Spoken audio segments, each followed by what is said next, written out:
বিসমিল্লাহির রহমানির রহিম। আল্লাহ পাকের দরবারে অগণিত শুকরিয়া যে আমরা এই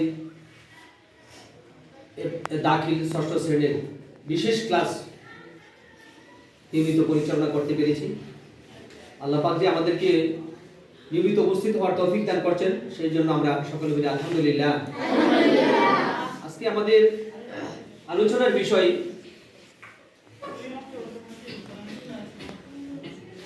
আরবি ব্যাকরণের আমরা গর্দান মানে রূপান্তর। একটা শব্দ দিয়ে 14টা শব্দ তৈরি করা যায়, এটা আমরা অনেকেই ইনশাআল্লাহ শিখে ফেলেছি। তো সেগুলোর মধ্যে কি চিহ্ন থাকবে শুনে শুনে আমরা সেই চিহ্নগুলো আজকে আমরা আলোচনা করব ইনশাআল্লাহ। আরবি এই রূপান্তরের মধ্যে ফাআলার শেষে লামের মধ্যে কি থাকে? একটা জবর থাকে। ফাআলা এর মধ্যে একটা শেষে একটা আলিফ থাকে। ফাআলু, এই ফাআলু হরফ শব্দটার মধ্যে শেষে ওয়াও আলিফ থাকে। ফাআলাত, ফাআলাতের মধ্যে একটা সাকিন ওয়ালা তা থাকে। ফাআলাতা শেষে তা আলিফ থাকে। ফাআলনা এর মধ্যে কি থাকে? নুন থাকে, নুন জবর না। তাড়াতাড়ি বলতে হবে, নুন জবর না। আর ফাআলতার মধ্যে শেষে তা থাকবে, তা জবর তা।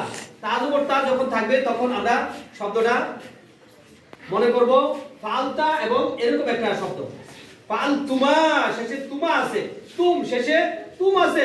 ফাআলতি শেষে তি আছে, তাজের তি। তোমার সাথে তুমা, ফাল তোমার মধ্যে তুমা আছে, তুন্নার মধ্যে ফাল তুন্নার মধ্যে শেষে তুন্না আছে। ফালতু এটার মধ্যে তু আছে। ফাল না এটার মধ্যে না আছে। এগুলোকে একবার আমরা শুনে শুনে করব ইনশাআল্লাহ। জবর আলিফ ওয়া আলিফ, জবর আলিফ ওয়া আলিফ, সাকিন ওয়া লাম বাতাতা না, সাকিন ওয়া লাম বাতাতা না, তা তুমা তুম, তা তুমা তুম, তি তুমা তুন্না, তি তুমা তুন্না, তুনা তুনা। ভালো লাগতেছে আমাদের কাছে? জি। জবর আলিফ ওয়া আলিফ, জবর আলিফ ওয়া আলিফ, সাকিন ওয়া লাম বাতাতা না, সাকিন ওয়া লাম বাতাতা না, তা তুমা তুম, তা তুমা তুম, তি তুমা তুন্না, তি তুমা তুন্না, তুনা তুনা। জবর আলিফ ওয়া আলিফ, জবর আলিফ ওয়া আলিফ, সাকিন ওয়া লাম বাতাতা না, সাকিন ওয়া লাম বাতাতা না, তা তুমা